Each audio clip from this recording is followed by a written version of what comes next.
Yes, अब शायद हम लोग को आज करना है प्लेज शुरू करना है, इससे पहले का शायद हो चुका है सब।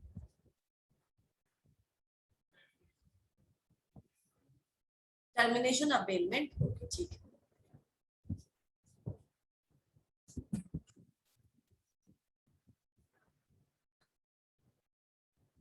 ठीक है, टर्मिनेशन ऑफ बेलमेंट पढ़ा था आपने। सबसे पहले contract of bailment terminates in the following case, किस किस केसेस में वो आपको पता है। बिल्कुल एक्सपायरी हो जाएगा डेट, मतलब जितने दिन के लिए हमने दिया है रखा है उतने देर तक वो बेलमेंट रहता है, उसके बाद वो कॉन्ट्रैक्ट अपने आप ही टर्मिनेट हो जाता है। अगर आपने नहीं लिया तो बेली रिस्पॉन्सिबल नहीं होता है, इसीलिए। समझ में आया? Next, on the accomplishment of specific purpose, ठीक है, ड्राई क्लीनिंग में है या फिर किसी को ठीक करने दिया है, गैरेज में गाड़ी डालनी है, तो जब वो काम हो जाता है उसके बाद आप रिटर्न ले लीजिए, अदरवाइज वहां पे भी बेलमेंट जिस पर्पस से दिया, जब वो पर्पस फुलफिल हो जाता है तो बेलमेंट टर्मिनेट हो जाएगा। नेक्स्ट है इनकंसिस्टेंट यूज। इनकंसिस्टेंट यूज को कोई डिफाइन कर सकता है? आप लोगों में से आप लोग ऑलरेडी जानते हैं ये सब। इनकंसिस्टेंट यूज, इनकंसिस्टेंट यूज क्या? वेरी गुड, जो टर्म्स एंड कंडीशंस पे दिया गया है उस चीज को यूज करने के लिए, उसके अगेंस्ट अगर यूज करते, जैसे घोड़ा वाला एग्जांपल, घोड़ा राइडिंग करने के लिए दिया गया था लेकिन वो कैरेज के पर्पस से यूज करने लगा, तो इनकंसिस्टेंट यूज। कंसिस्टेंट मतलब जिस चीज के जिस पर्पस से आपको दिया था उस चीज की कंसिस्टेंसी में आप कर रहे हैं। ओके, नेक्स्ट कब टर्मिनेट होता है? हम इसको एक्सप्लेन नहीं करेंगे, आपको ऑलरेडी पता है। Destruction of subject matter, subject matter जब बर्बाद हो जाए, और अगर वो बर्बाद हो जाता है तो सपोज करो वो नेचुरली, नेचुरल कैलेमिटी या नेचुरल किसी कारण से डिस्ट्रक्ट होता है, आग लगने से, अर्थक्वेक से, तो भी बेबी रिस्पॉन्सिबल नहीं होगा। तो destruction of subject matter terminates the contract of bailment, क्योंकि सब्जेक्ट मैटर है नहीं तो किसको हम संभाल के रखें, और किसके लिए आपसे हम जो भी लेना है कमीशन, अगर वो नॉन ग्रेटिट्यूड है तो ले, है ना, टर्मिनेट हो जाएगा।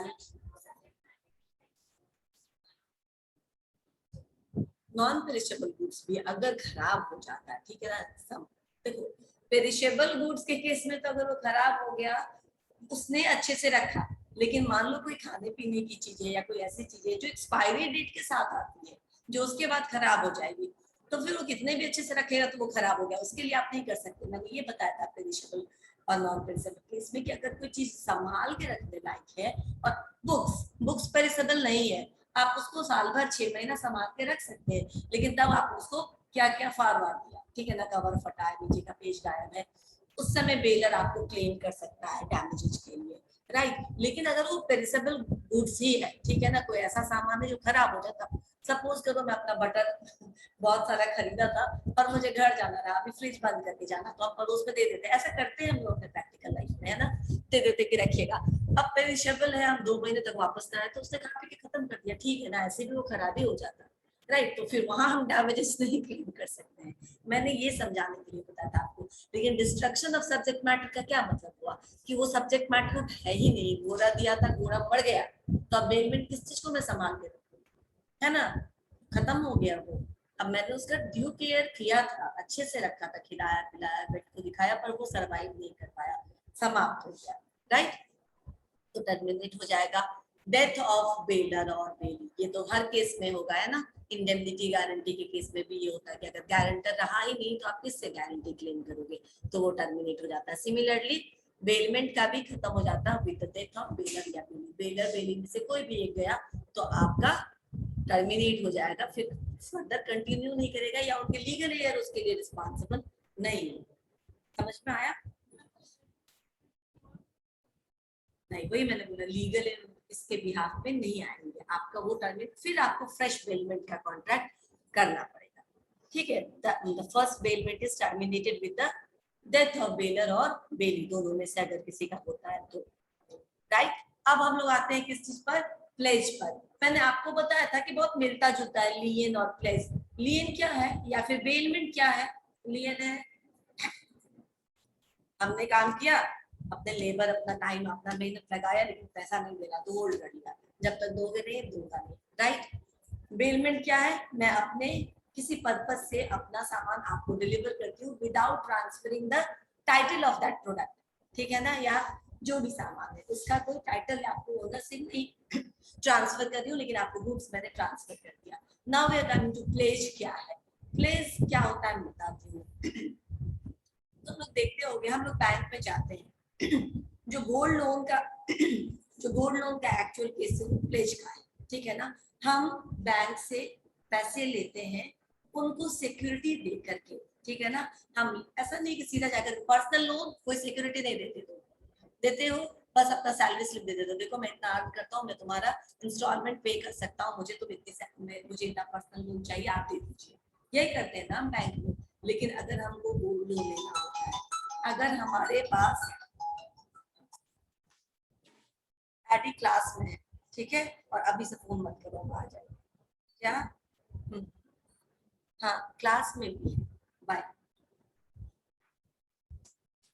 तो मैं क्या बता, हाँ तो वो क्या है कि आप जब कोई लोन किसी सिक्योरिटी के अगेंस्ट लेते हैं तो उसको हम प्लेज बोलते हैं, राइट। मतलब आपका जो है जो देने वाला आपको ज्यादा रिस्क पे नहीं है, उसने लोन के बदले कुछ ले रखा, अगर आप नहीं वापस करोगे तो वो चीज उसका हो जाएगा। अब आपको बेलमेंट में, लियन में और प्लेज में डिफरेंस पता चल रहा है, पता चल रहा है। बेलमेंट तो आपको समझ में आ गया, ठीक है। लियन और प्लेज में समझ में आया डिफरेंस। लियन में भी होल्ड करते हैं, ठीक है, प्लेज में भी होल्ड करते हैं, लेकिन प्लेज में जो बोरोवर है वो अपनी मर्जी से आपके पास सामान रखता है कि ये रख लो, ठीक है ना। आपको मैं समझाती हूँ। एक बार क्या हुआ कि बहुत सारे बच्चे, कौन बच्चे वो, जब रिकॉर्डिंग ऑफ करूंगी तब बताऊँ, ठीक है। बहुत सारे बच्चे रेस्टोरेंट में गए खाना खाने, ठीक है ना, कॉन्ट्री करके सारे बच्चों ने अपना अपना पैसा दिया, गए खाना खाने के लिए। और उसके बाद जब बच्चे पहुंच जाते हैं रेस्टोरेंट तो उनको पता नहीं, हमने अपना दे दिया, ठीक है ना, हमने अपना क्वांटिटी दे दिया, हमको जो देना था दे दिया। उसके बाद वो क्या ऑर्डर करते नहीं ऑर्डर करते वो भूल जाते हैं। जब पेमेंट का टाइम आया तो उनका जो टोटल अमाउंट था, वो जो उनका बिल अमाउंट था उससे 3-4 हजार रुपया कम हो रहा था, राइट। अब क्या करें, अब उसको कैसे छुड़ाए, वो तो जाने नहीं देगा जब तक आप उसको पेमेंट नहीं करोगे। तो वन ऑफ दैट, तो उस ग्रुप में से एक बच्चे ने क्या किया कि अपना मोबाइल दे दिया, ठीक है, कि आप ये रख लीजिए, ये मेरा 10,000 का नया मोबाइल है, आप ये रख लीजिए, हम आपको कल शाम तक पैसे दे देंगे, फिर आप मोबाइल मुझे वापस कर दीजिएगा। ये क्या था, वो जो 5,000 उनके पास रह गया बिल का अमाउंट, उसमें उसके लिए मैंने आपको ये रखा। ये क्या हुआ, ये प्लेज हुआ, वो कुछ होल्ड नहीं कर रहा है आपका, उसके पास कुछ है भी नहीं होल्ड करने के लिए, तो लियन तो है नहीं ये, आप उसको दे रहे हैं कि आप मुझ पे ट्रस्ट करिए, मैं आपका कल शाम तक पैसा दे दूंगा। और ट्रस्ट कैसे करिएगा आप, क्योंकि हम लोग तो एक दूसरे को जानते नहीं है, तो इसके लिए आप ये रखिए, अगर मैं नहीं भी आया तो आप इसको बेच करके 5,000, 10,000 का मोबाइल है, कोई ना कोई 5,000 तो दे ही देगा आपको, ठीक है।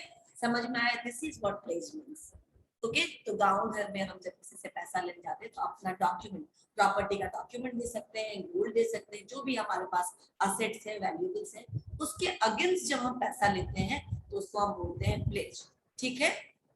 देखो वही लिखा है, pledge is a special form of bailment by which one person transfers the position of some goods. यहाँ पे भी पोजीशन ही ट्रांसफर कर रहे हैं, ओनरशिप नहीं दे रहे हैं। Position of one some goods to another to secure the payment of debt और परफॉर्मेंस ऑफ ए प्रॉमिस। यानी या तो अभी इस केस में कोई लोन नहीं था, जो मैंने आपको केस बताया उसमें क्या था, प्रॉमिस था, I will fulfil this promise by tomorrow evening, इसके लिए आप ये रखिए, ठीक है। तो या तो प्रॉमिस को फुलफिल करने के लिए दिया गया कोई चीज है, ठीक है ना, कि आपको विश्वास हो जाए, या फिर वो आपने जो लोन अमाउंट लिया है उसको सिक्योर करने के लिए, आपको कॉन्फिडेंस देने के लिए हमने वो सिक्योरिटी आपके पास रख दिया, ताकि आपका लोन सिक्योर रहे और मुझे आसानी से वो पैसा मिल जाए। अब समझ में आया प्लेज क्या है, क्लियर, ठीक। मैंने आपको बताया था कि मॉर्गेज और प्लेज में भी डिफरेंस है, बताया था ना।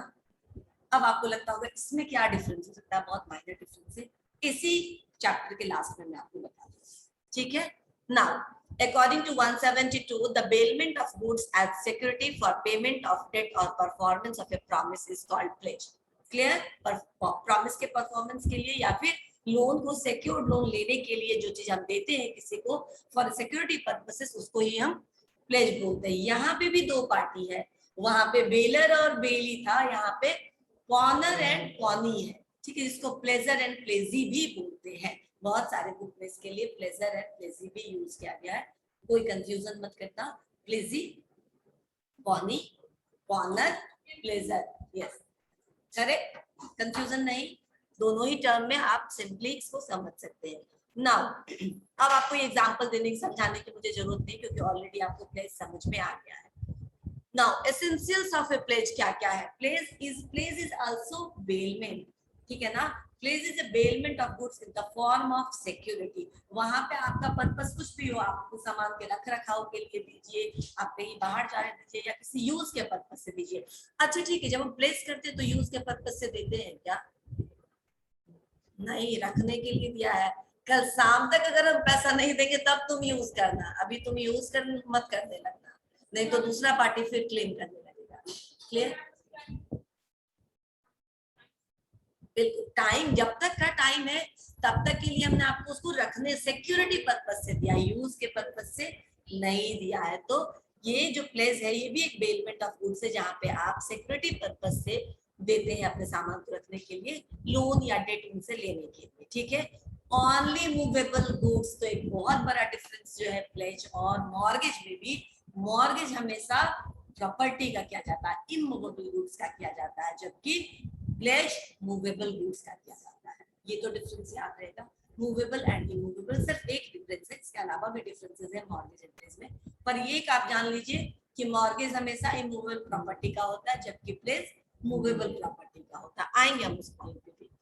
Next, the delivery of goods must be given under a contract, यानी आप ऐसे ही नहीं देंगे जैसे कि बेलमेंट में ग्रेटिचुअस भी था, यानी उसके लिए कोई कॉन्ट्रैक्ट की जरूरत नहीं थी, लेकिन प्लेज के लिए कॉन्ट्रैक्ट की जरूरत है, एक्सप्रेस कॉन्ट्रैक्ट की जरूरत है। क्लियर?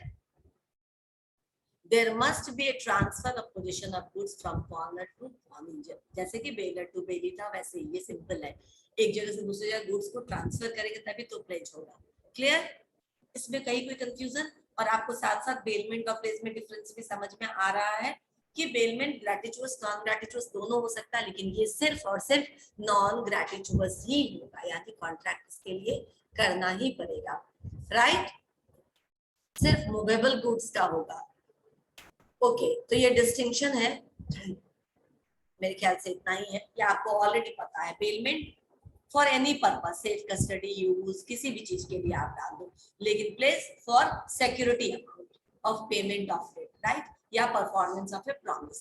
दूसरा difference, as per the conditions of bailment the bailed goods can be used, अगर यूज करने का उसमें क्लॉज है तो, अगर आपको यूज करने के लिए हमने दिया है तो आप यू कैन यूज, लेकिन प्लेस में यू कैन नॉट यूज, आपको सिक्योरिटी पर्पस से मिला है। थर्ड, देयर मे और मे नॉट बी कंसीडरेशन, यानी जो हमने आपको बताया ग्रेटिट्यूड एंड नॉन ग्रेटिट्यूड, लेकिन प्लेस में कंसीडरेशन हमेशा रहता, तभी तो वो कॉन्ट्रैक्ट हुआ है ना। Okay, rights of pony and duties of pony, फिर राइट्स ऑफ पॉनर और ड्यूटीज ऑफ पॉनर, ठीक है।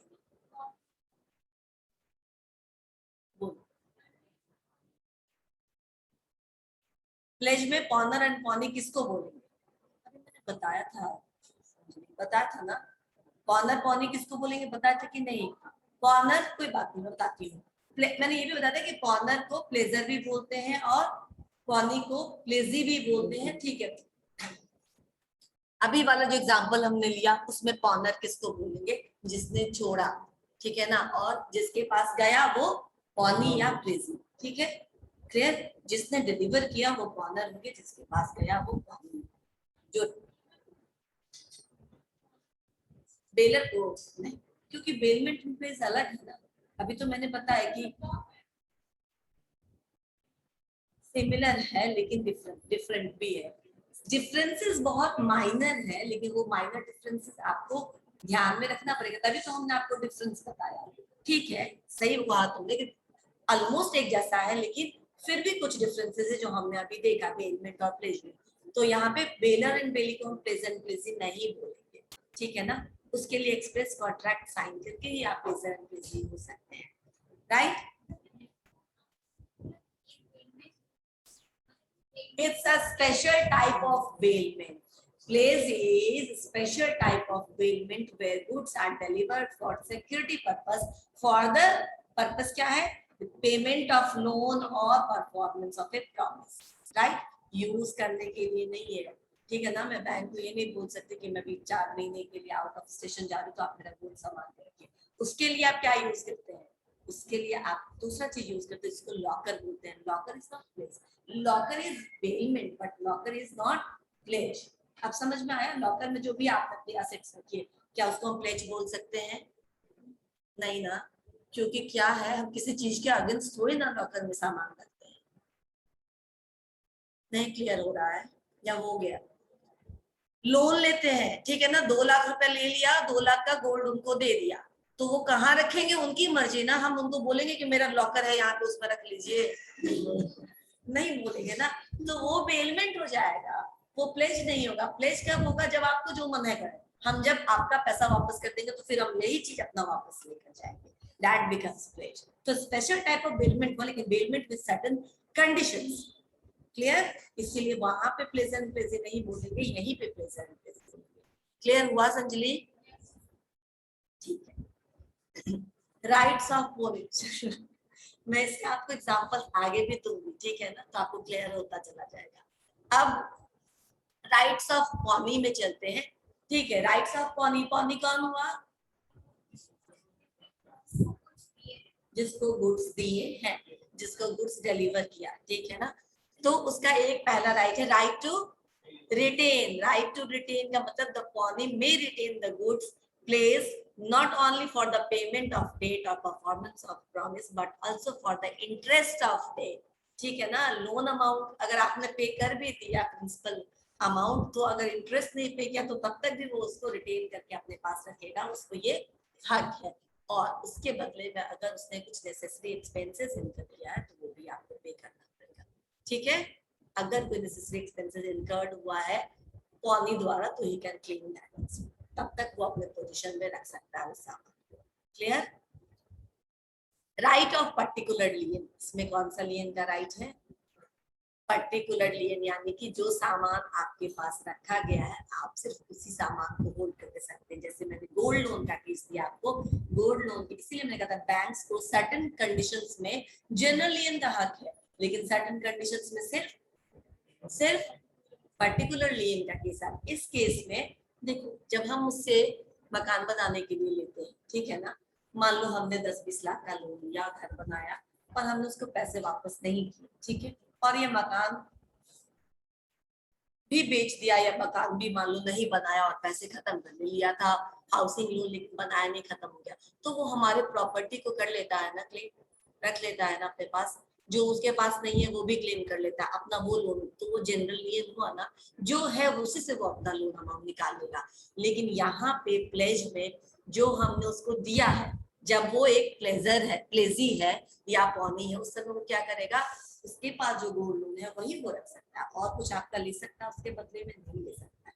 समझे? जो आप, क्योंकि आपने ऑलरेडी सिक्योरिटी दिया हुआ है ना, तो उस सिक्योरिटी को ऑक्शन करके वो अपना पैसा ले लेगा. क्लियर? तो राइट्स ऑफ पर्टिकुलर लियन है पॉनी के पास. पर्टिकुलर लियन यानी जो जिसके अगेंस्ट हमने सामान लिया है, लोन लिया है, वो सामान वो हमारा बेच सकता है, रख सकता है, पर्टिकुलर होल्ड कर सकता है जब तक हम उसको पैसा ना दें. क्लियर? क्लियर? ठीक है. Right to recover extraordinary expenses. Extraordinary expenses अगर किसी चीज को रखने में, संभालने में उसको अधिक पैसा लगा है या कुछ जरूरी पैसा उसने उस पर खर्चा किए हैं, तो वो भी वो आपसे ले सकता है, तो उससे कुछ एडवांसेस उसने इनकर किया है तो. And the rights on default of the पॉनर. अगर पॉनर डिफॉल्टी हो जाता है तो क्या क्या कर सकता है आपको मालूम है? उसको स्यू करके जो डैमेजेज है वो क्लेम कर सकता है, उसका सामान बेच करके अपना अमाउंट निकाल सकता है. तो इस तरह से उसके पास ये भी फैसिलिटी है. Rights on when the पॉनर becomes defaulter. ठीक है ना, जब हम उसका पेमेंट वापस नहीं कर रहे हैं तो वो हमको केस कर सकता है, sue against the pawnor to receive the amount, यानी अमाउंट रिसीव करने के लिए वो केस कर सकता है. ठीक है ना, स्यू कर सकता है with in stipulated time period में, अगर हमने नहीं दिया तो. And pawnee may bring a suit against pawner upon death or promise or retain the goods placed as a collateral security to recover the amount. ठीक है ना, कोलैटरल सिक्योरिटी समझ गए आप, जो जी आप देते हैं उसके एवज में जो आप उसी वैल्यू का कोई सामान देते हैं वो कोलैटरल सिक्योरिटी हो गया. तो pledge this collateral security.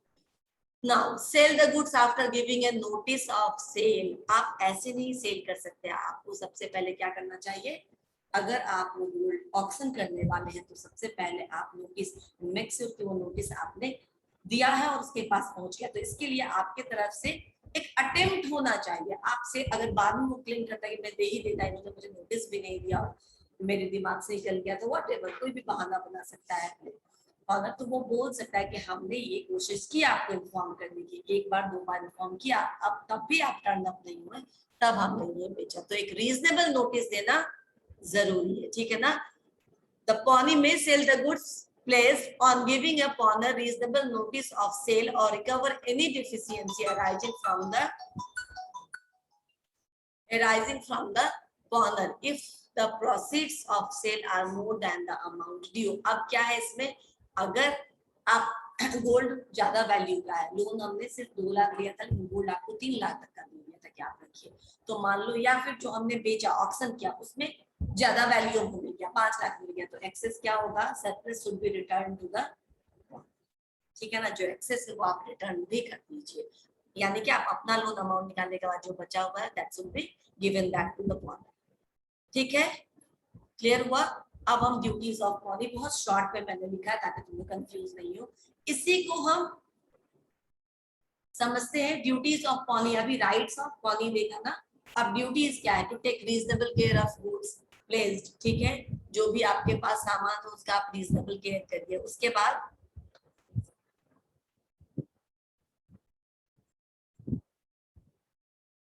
Reasonable कर केयर करना है, यानी किताब लिया है, कुछ भी लिया तो उसको अच्छे से रखना है.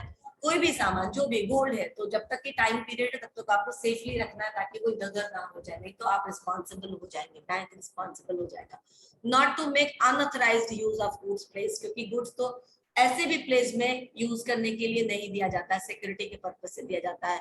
To give notice before sale. ठीक है ना, to give legal notice before you auction the goods or to return the goods placed on the payment of debt or on the execution of promise.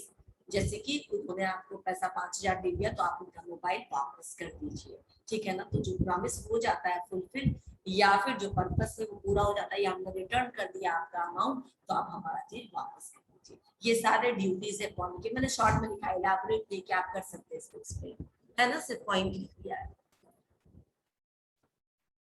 अब rights of पॉनर. ठीक है, पॉनर के क्या क्या rights होंगे. पॉनर कौन हो गया, जिसने दिया है. ठीक है, जिसने सामान दिया है.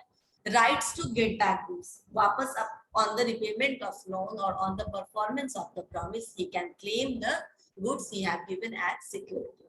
क्लियर, इसको डिफाइन करें ज्यादा, खुशी क्लियर है ना ये पॉइंट.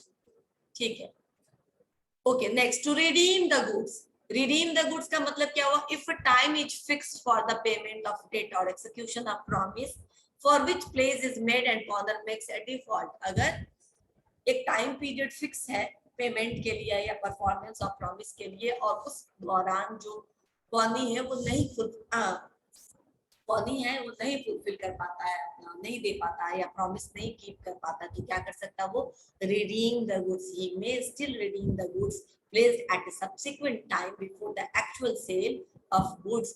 जब तक कि एक्चुअल सेल्स ऑफ गुड नहीं हो जाता तब तक के लिए उसको रिडीम करके वो रख सकता है, मतलब तब तक के लिए वो और अधिक उसको कुछ दिन तक टाइम देगा और अपने पास होल्ड करके रख सकता है.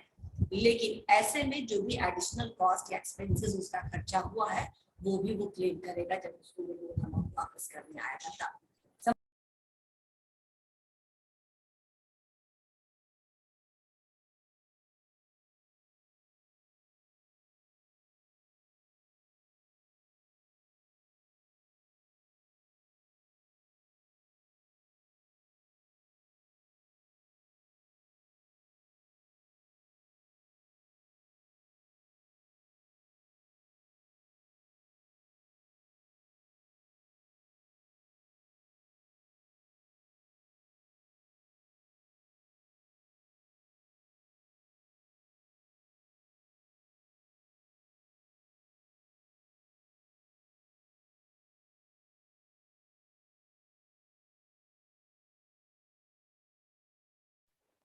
मैम यो क्या है?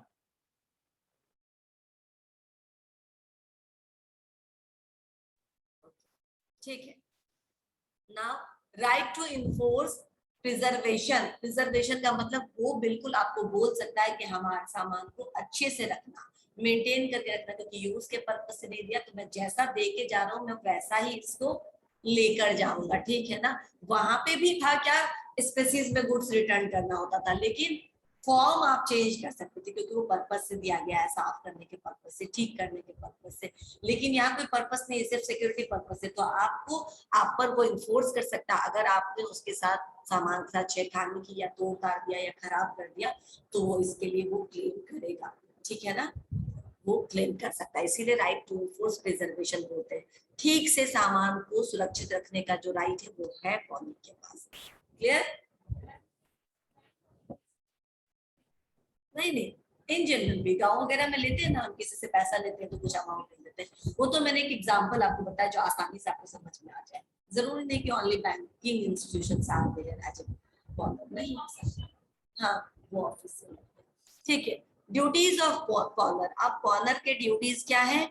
To reveal the defects in goods. Again same चीज, अगर आपके गुड्स में कुछ भी प्रॉब्लम है तो आप उसको पहले ही रिवील कर दीजिए। टू पे एक्सपेंसेस, अगर कोई एक्स्ट्राऑर्डिनरी एक्सपेंसेस इनकर किया है पॉनी ने तो कॉर्नर को वो पे कर देना चाहिए, ठीक है।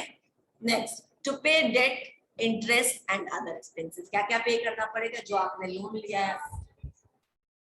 क्या कुछ पूछ रही हो संजय, बोलो। ठीक है। To pay debt, interest and loan amount, sorry interest and expenses, यानी तीनों चीज आपको वापस करना पड़ेगा एक कॉर्नर को। जो भी उसने लोन लिया है वो भी, उसके साथ जो इंटरेस्ट अमाउंट बढ़ता है वो भी, और जो उसको संभालने पे अगर कोई नेसेसरी एक्सपेंसेस खर्चा किया है तो वो भी, ठीक है, उसको पे करना होगा।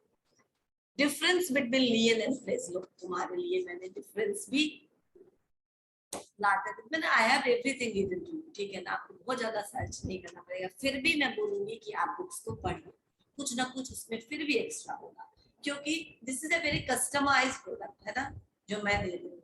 बुक्स में क्या है ना, नथिंग इज कस्टमाइज्ड, वो सबके लिए है, तो तुमको कुछ ना कुछ मिल जाएगा, एक्स्ट्रा जरूर मिलेगा उसमें। मैं जितना तक सोच सकती हूँ कि ये कम से कम आना चाहिए आपको, बस वही कम से कम मैं दे रही हूँ, ठीक है ना। नाउ लियन और प्लेज में क्या डिफरेंस है, मैंने बताया आपको लियन और प्लेज में डिफरेंस, यहाँ पे मैंने लिख भी दिया है। Lien section 170 and 171 of the act में डील है, जबकि प्लेज 172 सेक्शन 172 में इसके बारे में बोला गया। Lien means a right of one person to retain the position of goods belonging to another until some debt और क्लेम इज अकम्प्लिश्ड। यानी आपको मैंने ये मोबाइल ठीक करने दिया, आप ये मोबाइल तब तक अपने पास रख सकते हो जब तक कि हमने आपको उसका चार्जेस नहीं दे दिया, राइट। बट प्लेज एक काइंड का बेलमेंट है जहां पे आप कुछ सामान लेने के लिए, कुछ लोन उधार लेने के लिए सिक्योरिटी या कोलैटरल पर्पस से आपका दूसरा सामान उनको रखने के लिए दे रहे हो एज ए सिक्योरिटी। यहाँ तक क्लियर हो गया। तीसरा, lien is implied out of law. Lien क्या है? इम्प्लाइड है, मतलब तुम पैसे नहीं दोगे तो हम रख लेंगे, ये लॉ भी बोलता है, ठीक है ना, ये आउट ऑफ लॉ है। It arises out of an agreement, मतलब इसके लिए पहले से कोई, लियन के लिए पहले से कोई कॉन्ट्रैक्ट करता है, मैं पैसा नहीं दूंगा, ऐसे कोई बोलता है तो मैं तुम्हारा रख लूंगा, अगर नहीं दिया तो आप रख सकते हैं। तो इसके लिए कुछ बोलने की जरूरत नहीं है, एक्सप्रेस कॉन्ट्रैक्ट की जरूरत नहीं है लियन के लिए, लेकिन प्लेज के लिए है, क्योंकि ये एग्रीमेंट से अराइज होता है, ये अपने आप नहीं होता, अंडरस्टूड नहीं है, ये आप देते हैं रखने के लिए, बोल कर देते हैं, राइट, देने आता है बिल्कुल। और बिल्कुल उसको एक्सप्रेसली लिखता नहीं तो बोलेगा कल को कि मैं घर से चोरी करके ले आया मेरा सामान, कुछ तो प्रूफ रहना चाहिए ना उसके पास, ऐसा बोल सकता है ना कि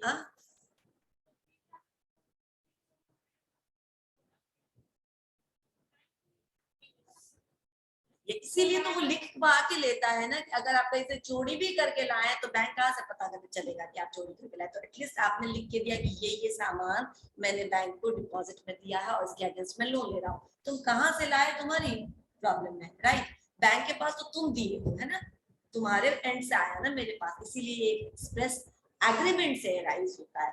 हो सकता है, मान लो ऐसे नहीं तो हम क्लेम कर सकते हैं ना, मान लो मैंने अपना सामान दे दिया एंड एवरीबॉडी नोज कि ये सामान मेरा है और मैंने कोई कॉन्ट्रैक्ट नहीं साइन किया, कल को मैं उल्टा बोल सकती तुमसे उस सामान के अगेंस्ट पैसे भी लिए और कल को मैं ये भी बोल सकती हूँ मेरा सामान जबरदस्ती रख लिया, कब्जा कर लिया, हड़प लिया है, चोरी कर लिया, दे नहीं रहा है, बोल सकते हैं ना। इसीलिए ये आपके एग्रीमेंट पे डिपेंड करता है, ये अपने आप से कोई आपका सामान नहीं रखेगा।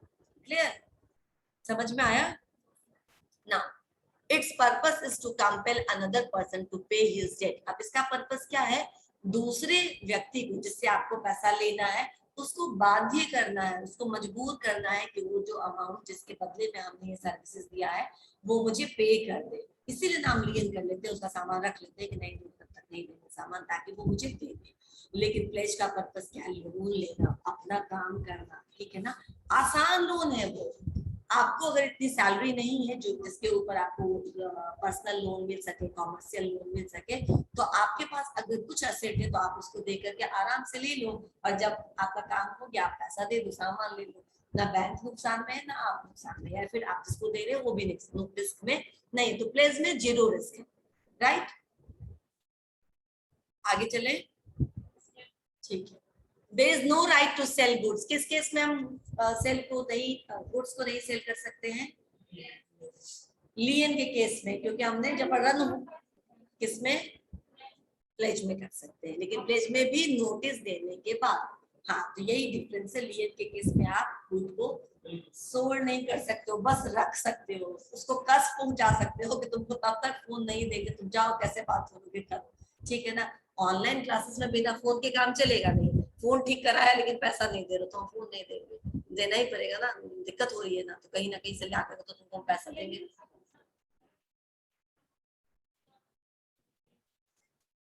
नहीं, हाँ नहीं ठीक है, वो उतना ज्यादा मांगेगा तो फिर अनलॉफुल हो गया ना, वो अनलॉफुल हो गया, उसके लिए वो बोल सकता है कि ये चार्जिंग में more than what has been agreed earlier, ठीक है? तो उसके लिए तो वो उसको स्यू कर सकता है, ठीक है ना, नहीं दे सकता है। लेकिन ऐसे में वो उसको राइटफुल नहीं है ना, राइटफुल नहीं होगा तो वो डरेगा। अगर उसके पास लीगल राइट है, जैसे इम्प्लाइड हमने बोला कि लॉ भी बोलता है कि आप सामान रख सकते हैं, अगर आपको कोई तंग कर रहा है तो आप रख सकते हैं। लेकिन अगर अब आप पहले कुछ और बोले थे और अभी ज्यादा मांगो तो आपके पास स्लिप होता है ना हमेशा। इसीलिए बोलते हैं जागो ग्राहक जागो, है ना? कंज्यूमर फोरम में आपके पास हमेशा बिल्स होने चाहिए। जब बिल्स में अमाउंट लिखा होता है, अगर वो उससे ज्यादा मांग रहा है तो उसको पुलिस पकड़ के लेके जाएगी, आपको टेंशन लेने की जरूरत नहीं, राइट?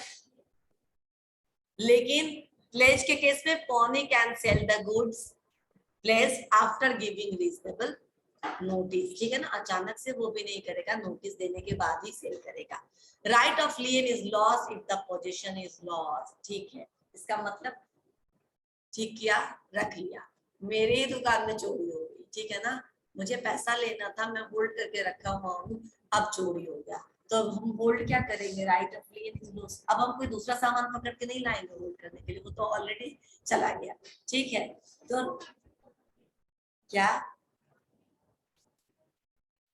नहीं, सर्टेन टाइम पीरियड के बाद बेली कोई रिस्पॉन्सिबल नहीं होता है किसी चीज के लिए। आपके पास एक सर्टेन टाइम पीरियड है ना, मैंने बताया था ना बेली में कि एक टाइम पीरियड है जब तक वो बेलमेंट ठीक है चलेगा, उसके बाद क्या हो गया? उस टाइम पीरियड के बाद वो रिस्पॉन्सिबल रहेगा।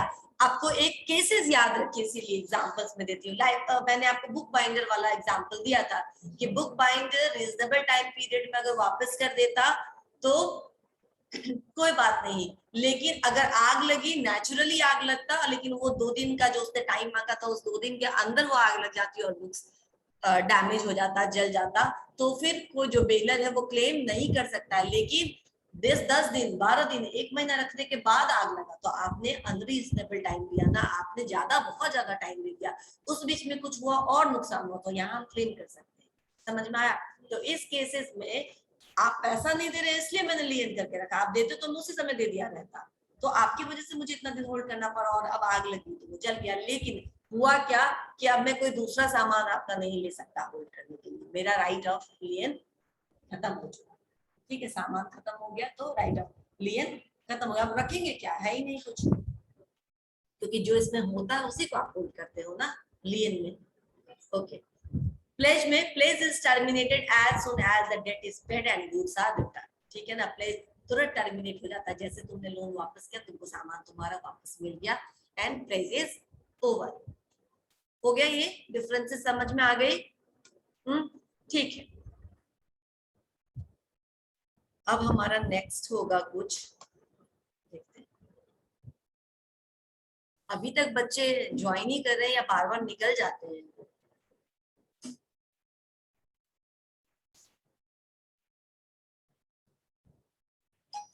मेरे ख्याल से क्लास में है अभी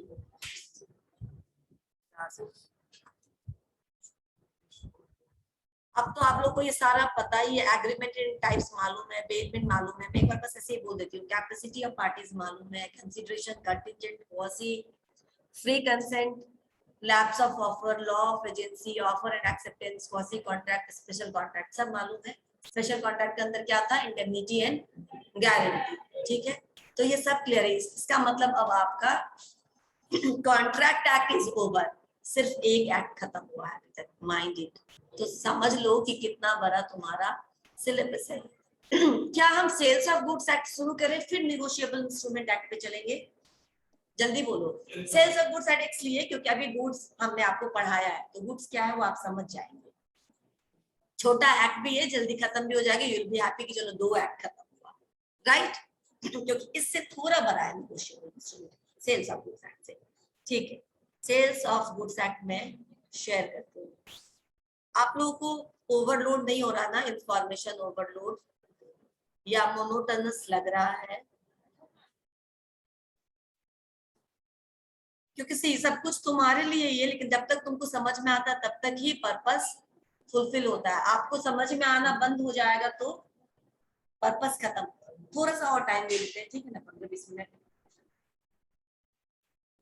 पढ़ना पड़ेगा इतना। ठीक है, सो यस, आगे। सेल्स ऑफ गुड्स एक्ट कब था? 1930 में। अच्छा बताओ, कॉन्ट्रैक्ट एक्ट कब था? फिर से तुम लोग contract act, Indian contract act अभी पढ़ा ना आपने? और कोई जवाब, तीसरा कोई जवाब? इंडियन कॉन्ट्रैक्ट एक्ट कब था? 1872। क्या हो गया तुम लोगों को? ऐसे गलती करोगे, ऐसे गलती करोगे, 1872 को 1972 बोलोगे और तुम, दिस इज वेरी रॉन्ग, बहुत गलत बात है ये। बिल्कुल मैंने ये एक्सपेक्ट नहीं किया था, मुझे लगा था ये तो बहुत सिंपल है, आप लोग आंसर कर देंगे। याद रखिए, मैं बहुत कुछ याद रखने नहीं बोल रही हूँ, you are not law student, लेकिन जहां तक याद हो सकता है ईयर, ठीक है ना। उसके बाद कहीं कहीं पे आपको अमेंडमेंट्स भी पढ़ने, पता नहीं वो मैं पढ़ाऊंगी या नया मैम पढ़ाएंगे, आई डोंट नो, लेकिन जो ईयर में मेजर अमेंडमेंट हो, जैसे कंपनीज एक्ट में 2013 में मेजर अमेंडमेंट, तो वो आपको पता होना चाहिए कि ये इसमें बना था। और यहाँ बहुत अंदर जाने नहीं बोल रही हूँ, लेकिन सुपरफिशियल अभी 18 लिखते हैं हम साथ में, contract act, Indian contract act 1872। 19 वाला जमाना तुम्हारा है, भूल जाओ, बहुत पहले जमाने की बात है। ठीक है, अब 1872, ठीक है। अब हम आते हैं सेल्स ऑफ गुड्स एक्ट में। Sales of goods act is on 1930। Screen share है, ठीक है। अब सेल्स ऑफ गुड्स एक्ट में क्या क्या हमने डिफाइन किया है? अच्छा, यहाँ पे भी ट्रांसफर ऑफ गुड्स है, राइट? अभी बेलमेंट और प्लेस में भी ट्रांसफर ऑफ गुड्स था, कोई बात नहीं है, मैं जो बोल रही हूँ वो सुनो, ठीक है। ट्रांसफर ऑफ गुड्स था, वहां पे भी ट्रांसफर ऑफ गुड्स था, यहाँ पे भी ट्रांसफर। डिफरेंस क्या होगा मैं नहीं पता, और मैं इसको छुपा भी देती हूँ। बोलिए आप। देखो मैंने क्या बताया, तो ना इसको यूज करो, ठीक है ना, ये यूज करने के लिए भगवान ने हमें दिया है। अगर यूज नहीं करेंगे तो जैसे हमारा पूछ इंस्टिंक्ट हो गया ना ड्यूरिंग इवोल्यूशन, आपको मालूम है ना, सबको मालूम है कि ह्यूमन बीइंग को पूछ भी होता था, लेकिन हमने उसको यूज नहीं किया। तो जैसे जैसे ह्यूमन बीइंग इवोल्यूशन के क्रम में आगे बढ़ा, धीरे धीरे वो खत्म होते गया, तो खत्म हो गया। इसको भी यूज नहीं करेंगे तो धीरे धीरे भगवान इसको वापस ले लेंगे। इसको जरूरत नहीं है, इसको वापस ले लो, ठीक है ना। अब बताओ, ट्रांसफर ऑफ गुड्स बेल के केस में भी था, प्लेस के केस में भी है, और सेल्स ऑफ गुड्स एक्ट के केस में भी है, पर इसमें क्या डिफरेंस होगा? बिल्कुल, तभी तो ट्रांसफर किया, लेकिन इसमें मेरा सामान था तुमको दे दिया, पर अंतर क्या हुआ? Online student,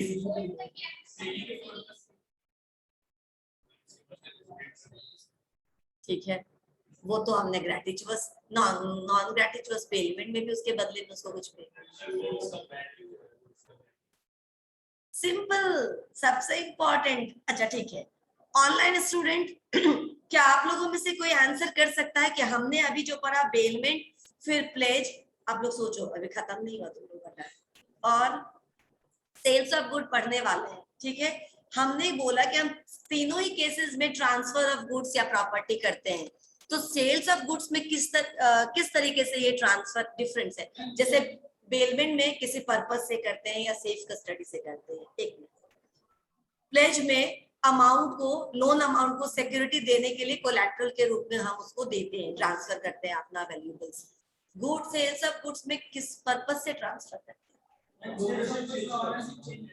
very good, exactly, ownership change होता है यहाँ पे, बाकी किसी में ओनरशिप चेंज नहीं हुआ, ट्रांसफर ऑफ गुड्स हुआ, but there is no transfer of title. यहाँ पे वैल्यू देते हैं, वो सब ठीक है, आपका सामान हो जाता है, ठीक है ना, transfer of goods and ownership change, correct. इसीलिए हम बोले थे कि बहुत सिंपल ही सवाल का जवाब है, बहुत दूर जाने की जरूरत नहीं, सामान खरीद लिया तो मेरा हो गया ना, transfer of goods with ownership, है ना। ओके, अभी मैं चलती हूँ वापस से।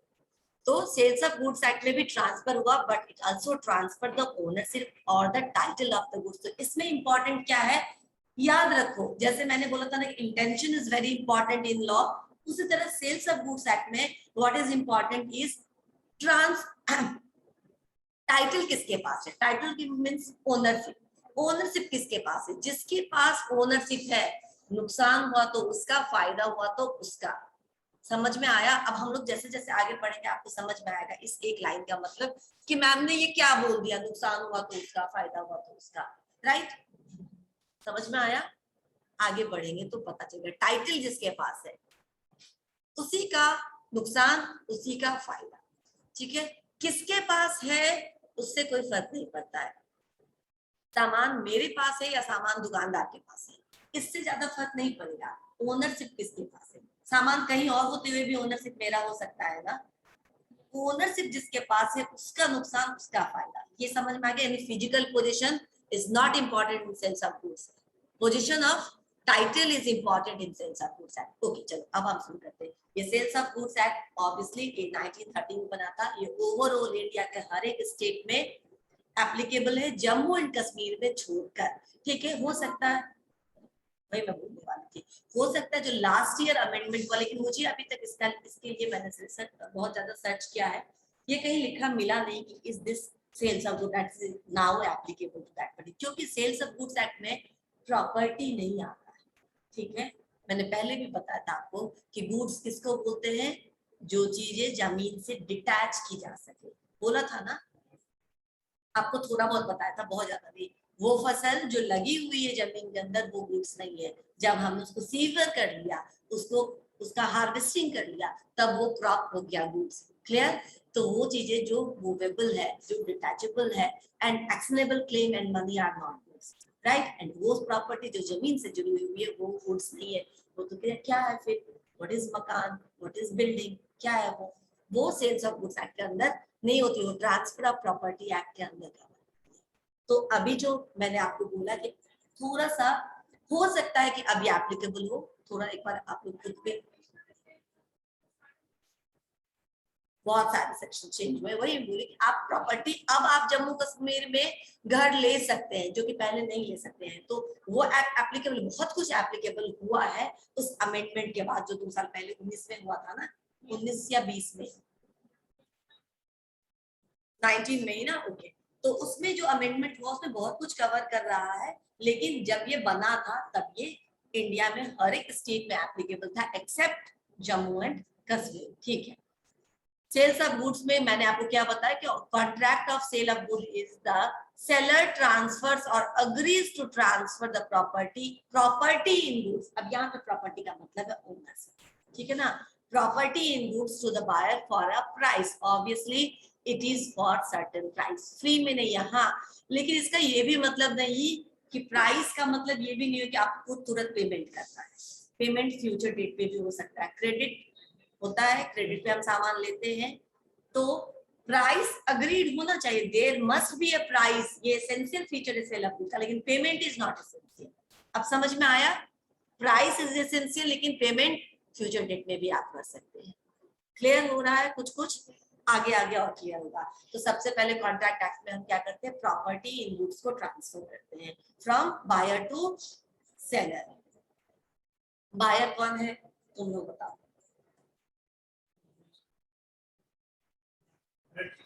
ये बिल्कुल ही चोटी में दिमाग को ना इसने बांध लिया है। बायर कौन? वो परचेज द गुड्स, जो खरीद रहा, ठीक है ना। Buyer is someone who buys और he agrees to buy something, ठीक है ना, जो कुछ खरीद रहा है या फिर जो चीज खरीदने, क्योंकि खरीद, जैसे हम पेमेंट बाद में दे सकते हैं ना, वैसे ही हम इसको बाद के डेट में ले भी सकते हैं, ठीक है ना। तो लेकिन हमने अभी फाइनल कर लिया कि मैं ये खरीदूंगा, फाइनल कर दो, ठीक है ना, एडवांस पे कर दिया और अभी लेके नहीं जा रहे, बाद में खरीदेंगे, तो agrees to buy that. Contract words important, intention important. आपने एक बार बोल दिया और मैंने आपको बोल दिया तो फाइनल हो गया कि यह सामान आप खरीदोगे, ठीक है। अब अगर आप आगे डेट में नहीं खरीदोगे ना, तो सेलर क्या कर सकता है, आपसे डैमेज, ठीक है ना। देखो अब इस चीज का दाम कम हो गया, तुमको दे रहे थे तो 20,000 में बिका रहा था, अब हमको 18,000 में बेचना पड़ा, 2,000 है तुमसे लूंगा क्योंकि तुमने बोल के नहीं लिया। समझ में आया? नहीं तो उस समय हमको 20,000 के बदले 22,000 भी मिल सकता था, किसी और को मैं भाई, तुम मेरे दोस्त तो इसलिए 20,000 में दे रहे थे, लेकिन अब इस प्रोडक्ट का दाम ही कम हो गया, हमको 18,000 में बेचना पड़ेगा, तो ये जो डैमेजेस है वो मैं ले सकता हूँ। तो ये हुआ अग्रीज। इफ वन बाइज और agrees to buy it on later day, तो भी क्या बोलेंगे उसको, हम बायर बोलेंगे। और सेलर क्या, one who sells the goods, ठीक है ना, जो गुड्स को सेल करता है। नाउ नेक्स्ट, उसके बाद क्या साइन आउट हो रहा है।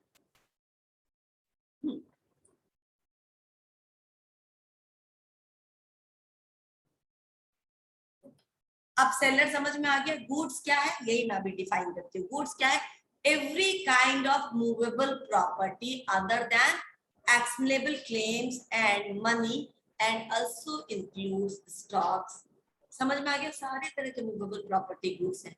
और क्या क्या गुड्स हैं, shares, stocks, growing crops, grass and things attached to और forming part of land which are agreed to be severed, जिसको आपने डिटैच करने के लिए अग्री किया है, दिखा दिया खेत में कि ये सारा धान मेरा है, ठीक है ना, और बोला कि ये हम आपको देने से पहले काट कर इसको बनाकर पैक करके देंगे, तो मेरा धान होगा। जब तक लगा है और आपने प्रॉमिस नहीं किया डिटैच करने का, तब तक वो मेरा नहीं है। समझ में आया?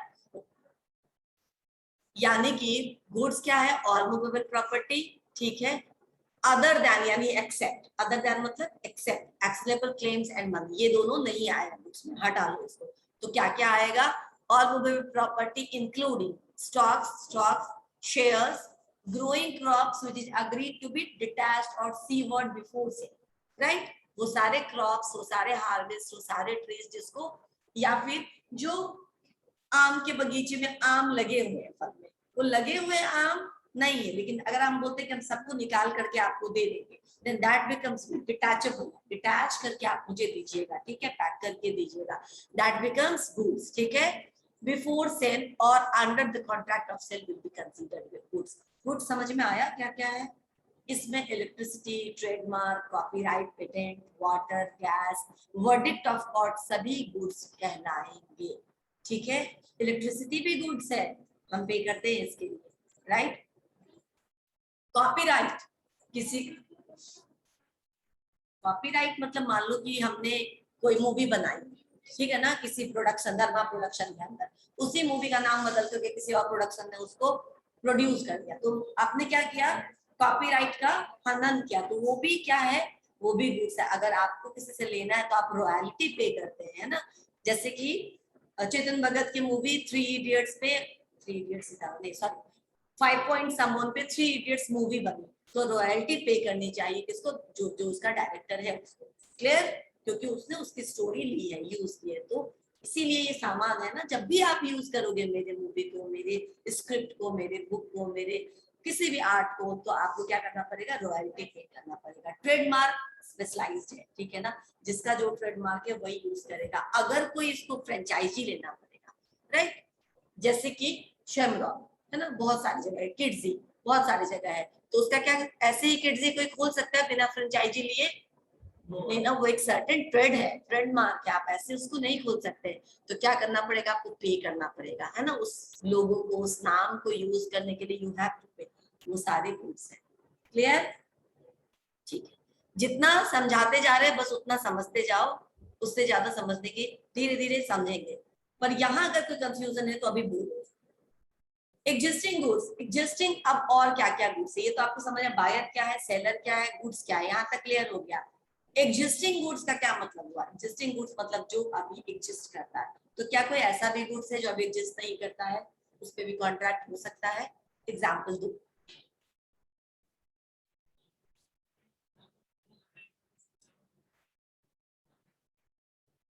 हाँ ठीक है, ये भी सही है, हो सकता है। फॉर एग्जाम्पल फ्यूचर में, अभी आपका बगीचा ही मैंने ले लिया, ठीक है ना, फ्यूचर में होता है ना गाँव वगैरह में, आम को, आम के पेड़ को नहीं कोई होता है गाँव में रहने वाला, खाने वाला, तो क्या करे आदमी, बेच देता है पूरा का पूरा बगीचा। अब उसमें कितने फल आएंगे नहीं आएंगे वो अभी नहीं मालूम है भाई, वो तुम्हारा रिस्क है अब, ठीक है ना। तो that becomes future goods, future में उसमें जो आएगा वो तुम अभी क्या कर रहे हो, कॉन्ट्रैक्ट कर रहे हो कि हम उसको लेंगे। ओके, और कुछ आपको?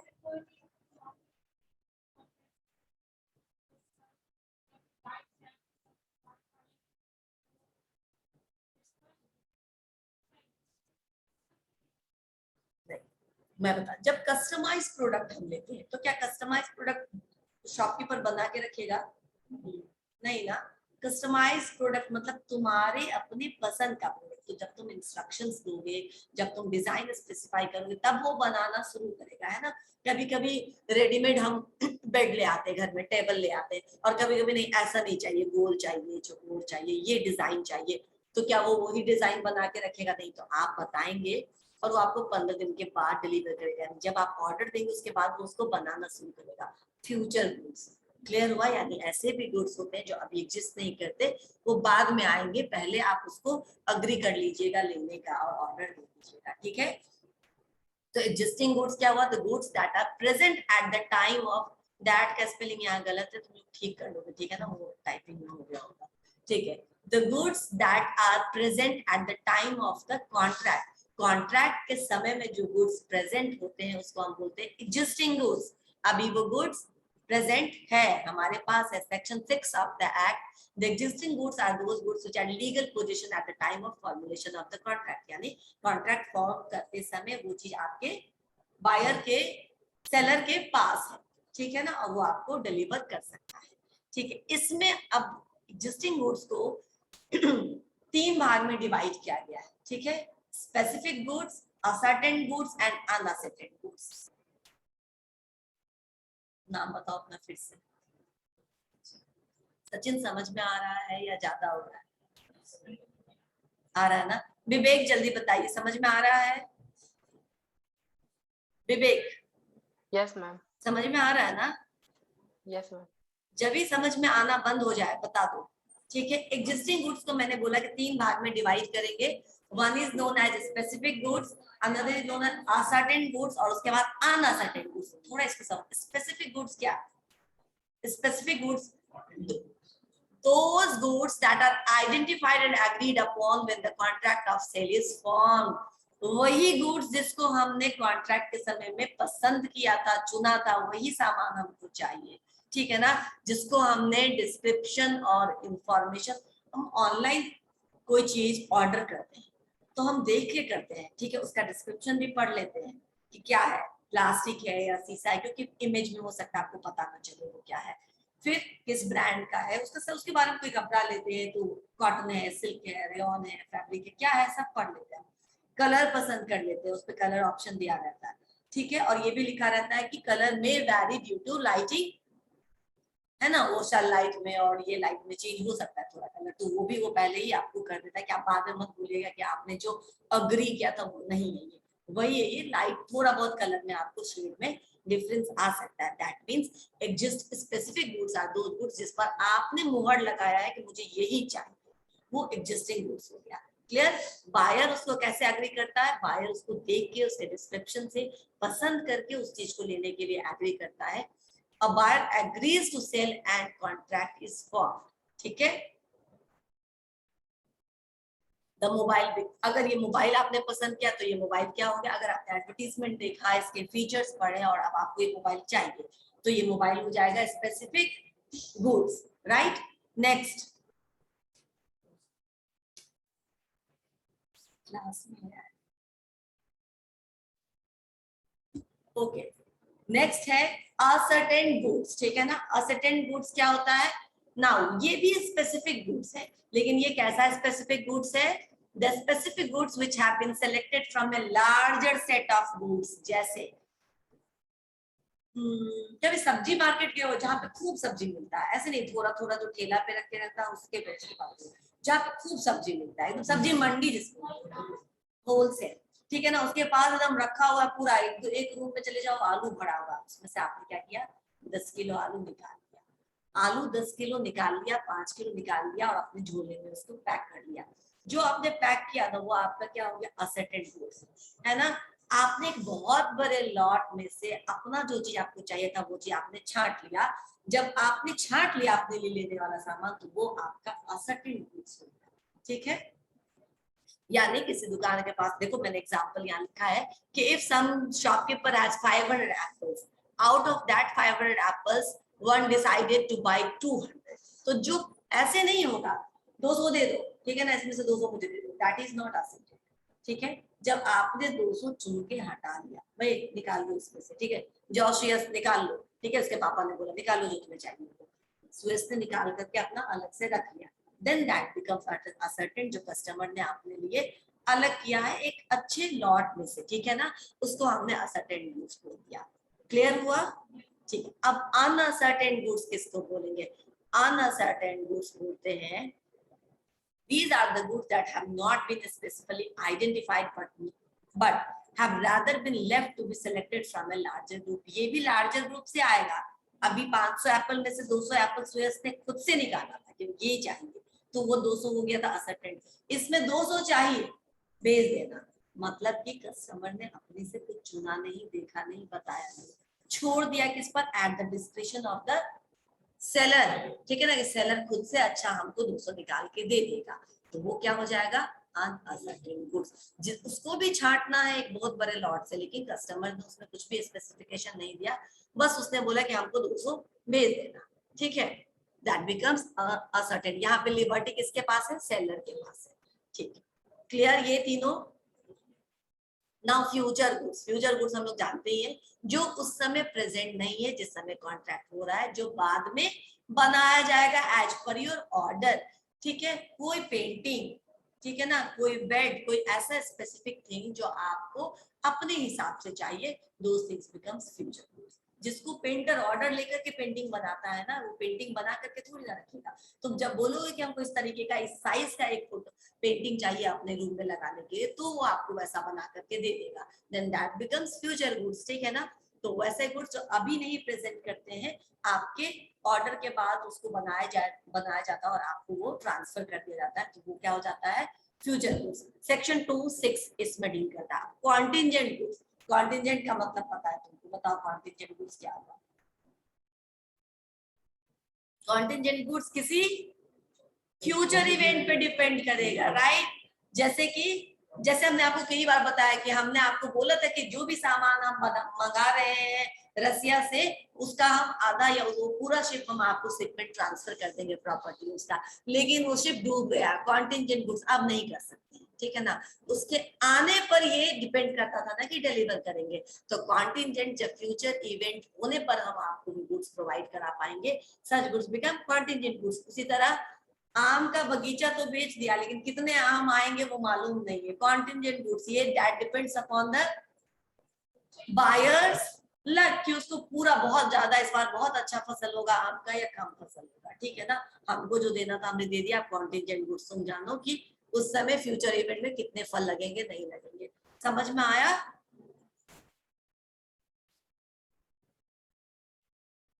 एक मिनट, यहाँ पे थोड़ा एक बहुत बड़ा गलती है, मैं उसको सही कर देती हूँ। तुम लोग सही कर लेना, ऑलरेडी मैं भेज देती हूँ कि आधे में मैंने मैंगो लिखा है और आधे में एप्पल लिख दिया है, ये मुश्किल है, ठीक है ना। एप्पल के पेड़ में मैंगो नहीं होंगे, मैंगो के पेड़ में एप्पल नहीं होंगे, क्यों? ये आप लोग करेक्ट कर लीजिए, मैंने अभी अपने में सही किया, कर लेंगे। एग्जाम्पल में ये समझ लेना कि मैं उस समय कुछ और ही सोच रही थी, दोनों फ्रूट्स के बारे में सोच रही थी, ठीक है ना। तो कहीं कुछ हो गया, जो भी लिखना हो एक ही फ्रूट लिखना। नाउ डिलीवरी, डिलीवरी क्या है? Delivery of goods signifies the voluntary transfers of position from one person to another person. समझ में आया? डिलीवरी ऑफ गुड्स का क्या मतलब? अब होता है डिलीवरी, यानी एक आदमी से दूसरी जगह वो ट्रांसफर हो गया। अगेन ट्रांसफर हो जाने से क्या होता है? पोजीशन चेंज होता है, ठीक है, इसका फिजिकल स्थान चेंज होता है, ओनरशिप नहीं चेंज हुआ। ओनरशिप से पोजीशन का कोई वास्ता नहीं है, मैंने बार बार बता रही हूँ। क्यों बता रही हूँ? एक एग्जांपल ले लेते हैं, अभी ये क्लियर कर देते हैं। हम इलेक्ट्रॉनिक शॉप में गए, ठीक है, फ्रिज खरीदना था या टीवी लेनी थी या एक छोटा सा टेप रिकॉर्डर ही लेना था, ठीक है ना, म्यूजिक सिस्टम ही लेना था। ले लिया, पसंद कर दिया, फाइनल हो गया, पेमेंट दे दिया। पेमेंट देते ही क्या हो गया? वो सामान उसने हमको पैक करके हमें डिलीवर कर दिया, ठीक है ना, सामान हमको दे दिया। अब मुझे और भी शॉपिंग करनी है, ठीक है ना, बहुत ज्यादा शॉपिंग, या कहीं मूवी देखने जाना है, ठीक है। मैंने क्या किया, ये सामान अभी यहीं रखो, मैं लौटते समय यहाँ से लेके चला जाऊंगा। सामान कहाँ रह गया? दुकान में ही रह गया। तो मालिक कौन है उस सामान का? अभी कस्टमर, क्योंकि वो पेमेंट भी कर चुका है और दुकानदार उसको डिलीवर भी कर चुका है। लेकिन उसने क्या कहा कि मैं वापस इसको आके लेके जाऊंगा, अभी आप यहीं रहने दीजिए। अब अगर उस दुकान में डकैती हो जाती है और वो भी लेकर के चला जाता है, तो किसका नुकसान हुआ? नुकसान हुआ। इसीलिए मैंने इतनी देर बताया तुमको कि इस सेल्स ऑफ गुड्स एक्ट में जो इम्पोर्टेंट है वो है प्रॉपर्टी का transfer of property, not transfer of position, payment of that particular thing. ये सब कुछ जरूरी नहीं, आपने पैसा दिया कि नहीं दिया, आपको उसने डिलीवर किया कि नहीं किया, आप सामान घर पर लेकर गए कि नहीं, कुछ जरूरी नहीं। जरूरी है कि अभी उसका मालिक कौन है, जो उसका मालिक है उसका नुकसान उसका फायदा, ठीक है। फायदा भी होगा तो उसी का होगा। सपोज करो कि उसी सामान का दाम बढ़ जाता है मंडे को, ठीक है ना, तो मंडे तक लेके नहीं जाते हो, सामान का दाम बढ़ जाता, तो मंडे सोचते हो कि दुकानदार को तो बेच दो इसको, ठीक है ना, मैं दूसरा सेट ले लूंगा। अगर उसने 5,000 बिक गया तो 5,000 भी आपका हुआ वो एक्स्ट्रा, ठीक है ना। तो ये क्या होता है कि जो भी होगा नुकसान फायदा ओनरशिप से अटैच है, इसमें पोजीशन से, पेमेंट से अटैच्ड नहीं है। अब तो क्लियर हो गया होगा ये चीज की कैसे है। तो डिलीवरी मतलब position of, transfer of position of goods, ठीक है ना, फ्रॉम सेलर टू बायर। ये डिलीवरी भी तीन तरह का होता है, ये बस पढ़ लेते हैं, उसका आज क्लोज कर दूंगी। एक होता है एक्चुअल डिलीवरी। एक्चुअल डिलीवरी मतलब सामान मुझसे तुम तक चला गया, यानी सेलर ने आपके घर पे या आपको वो हैंड ओवर कर दिया, आपको आपका सामान मिल गया, तो वो एक्चुअल डिलीवरी हुआ। कंस्ट्रक्टिव डिलीवरी, कंस्ट्रक्टिव डिलीवरी किसको बोलेंगे? Transfer of goods can be done even when the transfer is effected without a change in the possession or custody of the goods। मैंने गुड्स तुमको ट्रांसफर कर दिया लेकिन सामान मेरे ही गैरेज में, गाड़ी, ठीक है ना। नहीं, कंस्ट्रक्टिव में हम क्या करेंगे कि मान लो कि हम सामान, अभी ऑनलाइन का एक एग्जांपल ले लेते हैं कि ऑनलाइन से आपने कुछ मंगाया और अपने नेबर को बोल दिया था ना रखने के लिए। एक बार हमने और ये लिया था एग्जांपल, अपने नेबर को बोल दिया था और वो उसी समय नहीं था, लेकिन इंटेंशनली वो लेना चाह रहा था लेकिन उसी समय नहीं था, तो आप उसको नहीं बोल सकते हैं, ठीक है। यहाँ पे कंस्ट्रक्टिव डिलीवरी, आपने गार्ड को, अपने फ्रेंड को या नेबर को बोला ले लेने के लिए, वो आया अपने टाइम पर आपको देने के लिए, and in your behalf you never accepted that particular goods. Constructive delivery है ना, आपने नहीं उसको एक्सेप्ट किया अभी तक, लेकिन आपके बिहाफ में किसी और ने उसको एक्सेप्ट कर लिया है ना, तो सेलर का काम खत्म, आपने जिसको ऑथराइज किया था, जिसको बोला था, उसी ने लिया है ना, उसने, इसलिए वो साइन भी ले लेता है कि भाई साइन कर लो तुमने रिसीव किया है, तो ताकि वो बता सके कल को कि मैंने किसको हैंड ओवर किया था, राइट। तो ये कंस्ट्रक्टिव डिलीवरी होगा। विदाउट चेंज इन पोजीशन मतलब चेंज इन पोजीशन जरूरी नहीं है वो ही, वो अभी भी आपके पास यानी मालिक के पास नहीं गया, किसी और मिडिल मैन के पास पहुंच गया, लेकिन सेलर का काम खत्म हो गया, उसने अपनी तरफ से कंस्ट्रक्टिव डिलीवरी कर दी, ठीक है। अब तीसरा ऑनलाइन की मैंने अभी एग्जांपल लिया ना, तो देखो payment is not so important Khushi, sales of goods actually price is important, price is essential feature, लेकिन पेमेंट इंस्टॉलमेंट हो सकता है, पेमेंट क्रेडिट हो सकता है, ओनरशिप चेंज हो गया ना, वो you agrees to buy this. अच्छा एग्जांपल लेते हैं, ऑनलाइन में आपने घड़ी मंगाई, ठीक है ना, महंगी घड़ी मंगाई, फॉसिल की घड़ी मंगाई, रैडो की घड़ी मंगाई, 25,000 की है, 30,000 की है, आपने अपडेट किया, वहां इंस्टॉलमेंट्स रहता है ना, इंस्टॉलमेंट पेमेंट्स आर एक्सेप्टेबल, ठीक है ना, आपने 5,000 एडवांस देकर के घड़ी मंगा ली, वो घड़ी तुम्हारी हुई या दुकानदार की? तुम्हारी, देखो तुमने क्या पूरा पेमेंट कर दिया, तो भी तुम्हारी है, तो ट्रांसफर ऑफ ओनरशिप हुआ कि नहीं हुआ? वो तुमको दे रहा है, टर्न पे दे रहा है कि ठीक है भाई तुम बाकी का 3-4 इंस्टॉलमेंट हमको इस महीने इस महीने इस महीने इस महीने दे देना, ठीक है ना, यू अग्रीज टू बाय ना। अब अगर आप उसको नहीं खरीदोगे तब वो आपको डैमेजेस क्लेम करेगा, सामान भी ले लेगा और पैसा भी लेगा, ठीक है, समझ में आया? तो ओनरशिप तो ट्रांसफर हो गया, ओनर का पेमेंट से मैं अगेन बोली हूँ कि पेमेंट से कोई रिलेशन नहीं होता है, as long as you agrees to pay that amount, ठीक है, जो प्राइस आपको उसने बताया वो प्राइस देने को आप तैयार है तो हो गया, तुम ओनर हो गए, तुमको हमने दे दिया सामान, तुम मुझे बाद में दे देना, है ना, पैसे तुम मुझे बाद में दे सकते हो, बाद में देने का हमेशा always there is a credit term, there is an installment term, ये सब हो सकता है, तो इसीलिए पेमेंट पूरा करना जरूरी नहीं है, लेकिन जैसे अग्रीमेंट हो चुका है कि मैं खरीदूंगा और वो तैयार हो गया कि मैं बेचूंगा, सेल्स हो गया, ठीक है ना, अग्रीमेंट हो गया, सेल हो गया ना। मैंने पहले ही आपको इसीलिए बताया था एग्जांपल देके कि अगर आप अग्री करने के बाद नहीं लेते हो तो उसके पास कुछ राइट्स है डैमेजेज क्लेम करने का, अगर एग्री करने के बाद वो नहीं बेचता है आपको तो आपके पास भी राइट है डैमेजेज क्लेम करने का, ठीक है, आप भी उसको पेनलाइज कर सकते हो, कस्टमर को अगर नहीं बायर ने सेलर ने दिया तो कस्टमर भी स्यू कर सकता है, both buyer and seller have their rights, ठीक है ना, हम राइट्स एंड ड्यूटीज पे जाएंगे, जैसे हमेशा जाते हैं इसमें भी जाएंगे। अभी कंस्ट्रक्टिव डिलीवरी समझ में आया कि आपके बिहाफ में किसी ने, चलो मान लेते पेमेंट कर, हमने ऑनलाइन पेमेंट कर दिया, हमारा सीओडी था, हमने उसको फोन करके बोला भाई 1,000 रुपए था तुम उसको दे देना, आधा के दे दूंगा, नेबर ने फ्रेंड ने दे दिया 1,000 रुपए हमारे बिहाफ में, डिलीवरी हो गया, लेकिन सामान अभी ओनर के पास नहीं आया है, नहीं आया ना, बीच में किसी और के पास है, राइट, जिसको उसने ऑथराइज किया, कंस्ट्रक्टिव डिलीवरी इसको बोलेंगे। सेम बिल्कुल देगा आपने कंसेंट से, बिना कंसेंट से नहीं देगा, इसीलिए कभी कभी बात भी करा देता है वो फोन करके, बात कर लीजिए मैम मैं आपके यहाँ आया हूँ, किसको दूं, आपके यहाँ ताला लगा है, आप बोलते हैं कि फ्लैट नंबर दिस में दे दीजिए, ठीक है ना, मैं उनसे बात, अच्छा ठीक है लीजिए सर बात कर लीजिए, हो गया, ऐसे वो देता है, कंफर्म करके देता है, ठीक है, मतलब उसने अपने तरफ से अटेम्प्ट किया और आपको पहुंचा दिया, उसके लिए वो पहुंचा चुका है, आपके पास क्या अभी yet to be received, right. Next symbolic delivery, symbolic delivery किसको बोलते हैं, जहां पे सामान दुकानदार के पास ही है लेकिन वो आपको क्या करता है कि डिलीवरी कर देता है, जैसे कि मान लो गाड़ी खरीदते हैं, अब जरूरी नहीं जो गाड़ी खरीदने जाए उसको ड्राइविंग आते ही है, ठीक है ना, बहुत आदमी अपना गाड़ी खरीदता है तब सीखता है चलाना, नहीं आ रहा है तो क्या करेगा वो, कैसे लेगा वो, की दे दिया, गाड़ी का कीज दे दिया, अपना ड्राइवर भेजिए मंगा ले जाइए, या फिर आप 100 रुपए दे दीजिए, हमारे ही एम्प्लॉय को आपको अपने घर तक पहुंचा देगा, होता है ना ऐसा, होता है ना, सिंबॉलिक डिलीवरी,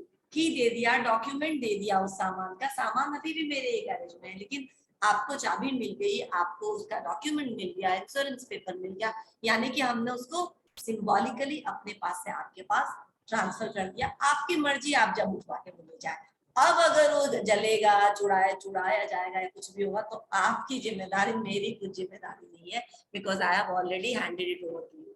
समझ में आया सिंबॉलिक डिलीवरी? खुशी?